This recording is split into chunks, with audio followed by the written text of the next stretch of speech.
장기가 심하게 망가져 제 기능을 하지 못하게 되었을 때 다른 사람의 장기를 옮기는 장기이식은 생명을 구할 수 있게 해주는데 장기이식이 가장 많이 이루어지는 장기는 콩팥이고 그 밖에 간과 심장, 허파에 많이 이루어집니다. 눈의 경우 눈 전체를 이식하는 수술은 현재의 의학 기술로는 불가능하며 눈의 여러 부위 가운데 유일하게 이식이 가능한 부위는 각막인데 이번 영상에서는 각막이 우리 몸을 어떻게 행복하게 만들어주는지에 대해 살펴보려 합니다.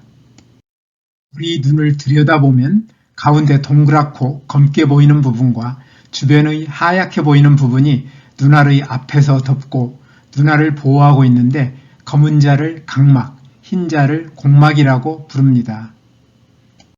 각막은 눈의 안쪽에 빛이 없어 검게 보이지만 실제로는 투명한 부분인데 각막의 안쪽은 각막을 지난 빛이 통과하는 동공과 동공을 둘러싸고 빛이 통과하는 동공의 크기를 조절하여 동공으로 들어오는 빛의 양을 조절하는 홍채가 자리하고 있습니다.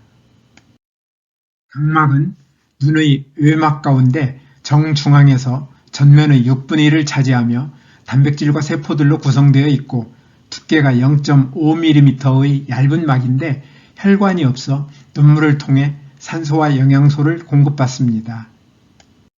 각막은 먼지와 세균 등을 차단하고 태양의 자외선의 일부를 걸러냄으로써 외부로부터 눈을 보호하고 눈으로 들어오는 빛을 굴절시켜 물체를 볼 수 있도록 함으로써 시력에 매우 중요한 역할을 합니다.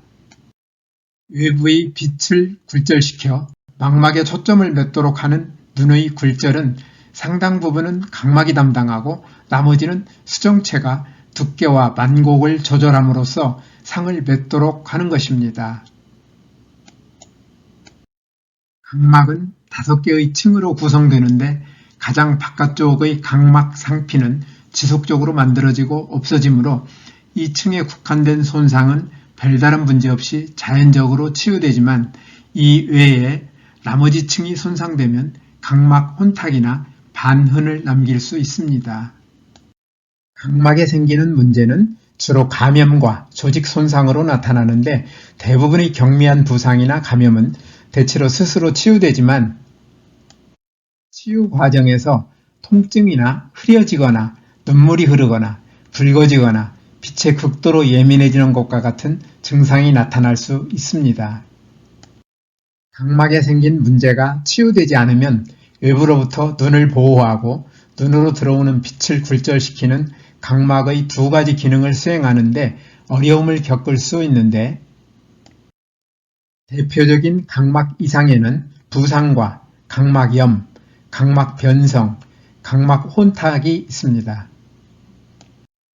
각막염은 각막에 생긴 염증인데 세균이나 바이러스에 감염되어 생기는 감염성 각막염과 감염과 무관한 비감염성 각막염으로 나눌 수 있고 비감염성 각막염에는 콘택트 렌즈에 의한 장애와 외상, 약제에 의한 독성 각막염, 각막 신경의 손상에 의한 신경영양 각막염 등이 있는데 콘택트 렌즈를 잘못 사용할 때 생기는 각막염이 가장 많습니다.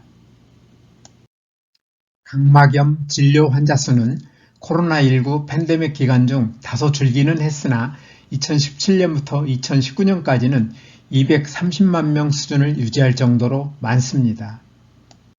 각막염에 걸리면 시력이 떨어지고 통증, 충혈, 눈의 자극으로 인한 눈물 흘림, 눈부심, 이물감, 빛에 대한 민감성 등의 증상이 나타나며 염증이 심하면 각막 전체가 파괴되기도 합니다. 각막염은 감염성 각막염과 비감염성 각막염의 치료 방법이 다릅니다. 감염성 각막염에는 감염된 미생물의 종류에 따라 치료 방법이 다른데 세균성 각막염에는 항생제를 투여하며 진균성에는 항진균제를, 바이러스성에는 항바이러스제를 사용합니다.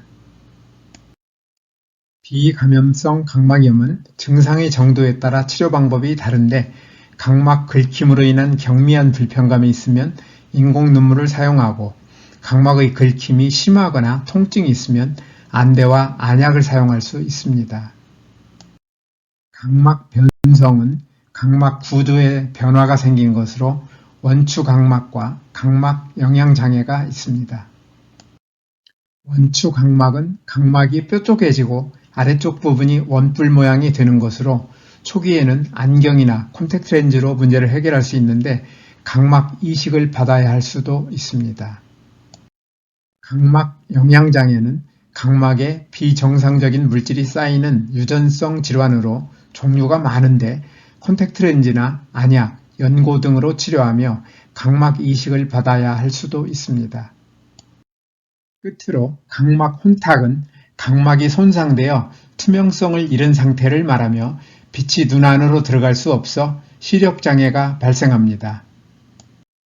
각막 혼탁의 원인은 외상이나 염증에 의한 경우가 가장 많으며 각막 변성 등 원인이 매우 다양한데 우선 원인 질환을 치료하거나 항염증제를 사용하기도 하며 시력을 회복하기 위한 각막 이식을 할 수 있습니다.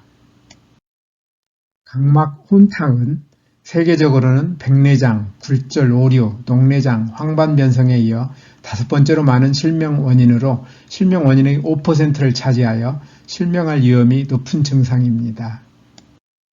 앞에서 살펴본 것처럼 각막에 생기는 대부분의 경미한 문제들은 세포 안에 유전자 형태로 준비된 최고 명의에 의해 스스로 치유되는 경우가 많지만 스스로 치유되지 않을 때 사용하는 치료 방법들, 예를 들면 안경이나 콘택트 렌즈나 안대, 연고, 안약의 사용으로 손상된 각막이 원래의 상태로 회복되지는 않습니다.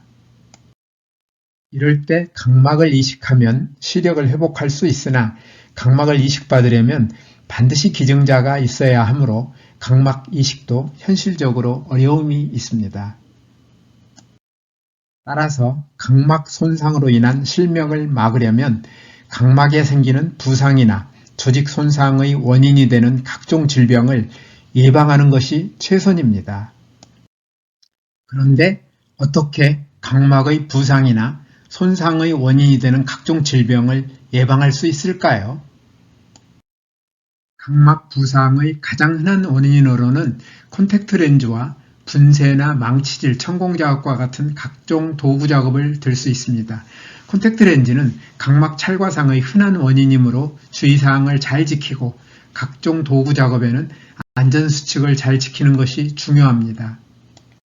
각막을 손상시키는 문제로는 각막염이 가장 많으며 각막염은 실명의 주요 원인이 되는 각막 혼탁의 원인도 되므로 각막염을 예방하고 잘 치유하는 것은 매우 중요합니다.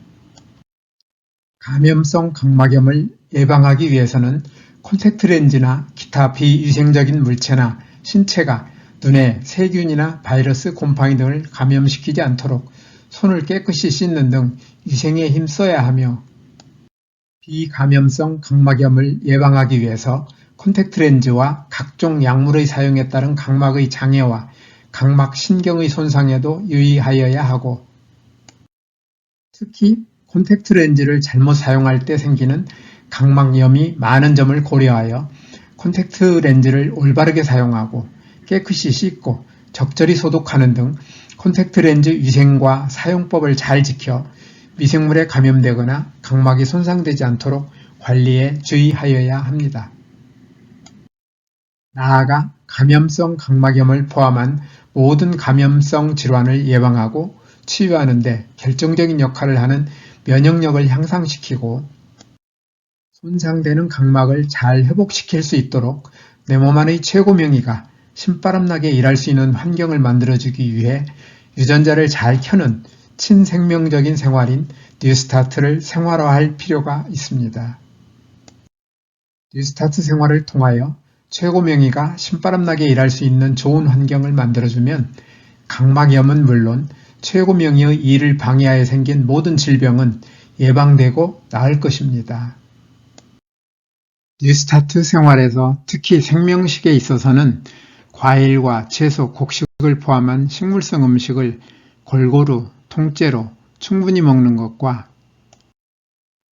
아울러 과잉 섭취할 경우 많은 문제를 일으키는 설탕을 포함하여 가공이나 정제된 나쁜 탄수화물, 포화지방과 트랜스지방, 소금과 알코올 섭취를 줄이는 것이 중요합니다.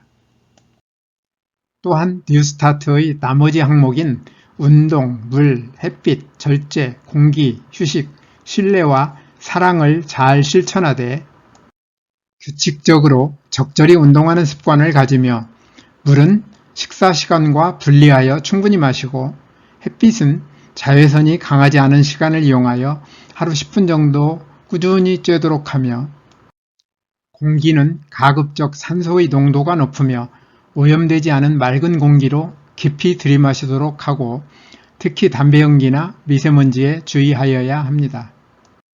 아울러 충분한 휴식을 통하여 손상된 몸과 마음이 잘 회복될 수 있도록 적절한 휴식과 충분한 잠을 자도록 하고 스트레스를 적절히 해소하는 것도 중요합니다.